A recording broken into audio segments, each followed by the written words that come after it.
Hey, I'm so glad you're here. I'm so excited to teach you how to do hair extensions. And in order to get started, you have to have a kit. So I'm gonna go over everything that I keep in my kit. You can find most of these things at your local wig shop. The one here in Austin that I love is called Quarter to 10. There's a couple of locations. There's one up north off Airport Boulevard, and then the one I go to is on Westgate and William Cannon. You can also find a lot of these on Amazon or through your hair extension suppliers. The most important thing you'll need in your toolkit is a pair of pliers and a pair of pliers that also have wire cutter capabilities. Sometimes the beads can get stuck, and so having these in your arsenal is great. Hopefully you'll never need them, but hey, I've had to use them a couple of times. And then you can get all kinds of pliers. I like the kind with these 3 little crevices in the needle nose. This helps with opening up beads without crushing the beads. Sometimes when you are removing beads, they don't open up perfectly. So having those little guides really helps. Next is a pair of kitty scissors. These are used for cutting thread. They just come in handy.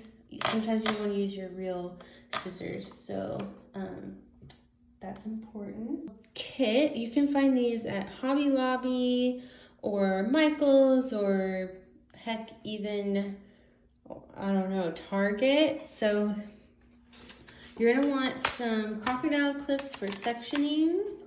You're gonna want some little baby clips for pinning hair extensions in place.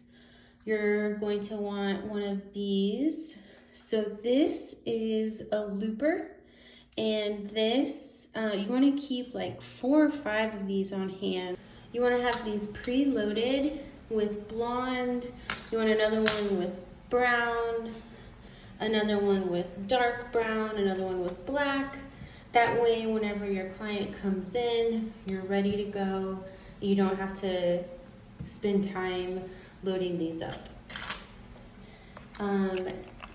It's also nice to have one of these crochet hooks. You never know when you need to pull a couple hairs through. And then I have like a itty bitty tiny little looper for those situations when you just need to grab a couple of little baby hairs. And then of course, a pintail comb for sectioning. Next is thread and needles. You're going to want a bunch of these needles, like maybe 5 or 10, just because they get lost. And it never hurts to go ahead and thread a few needles ahead of time before your client gets there, just so you can save time. I like to wrap them in foil, and that way they don't get tangled and they're ready to go. And I like to have this thicker weaving thread for whenever you're making your track, which means beads and string. And then I like to have this upholstery thread for whenever I'm sewing the actual wefts to a track of beads and string. And it's always great to have them in every color. This is actually upholstery thread.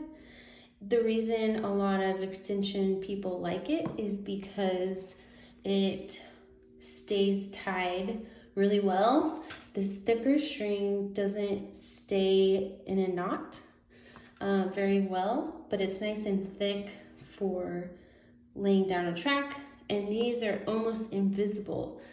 Sometimes when I'm sewing, I can't even see what I'm sewing because it's so thin compared to the weaving thread. Thanks for watching my video. I hope that it was helpful, and I hope that you sign up for my course where I can teach you how to do the methods that I do. I do the habit hand-tied extension method, I do the invisible bead method, and the twin tab method by Remy Cachet. The hair extension suppliers that I use are Kesh Hair and Remy Cachet USA. If you have any other questions, let me know, and I look forward to seeing you in the course.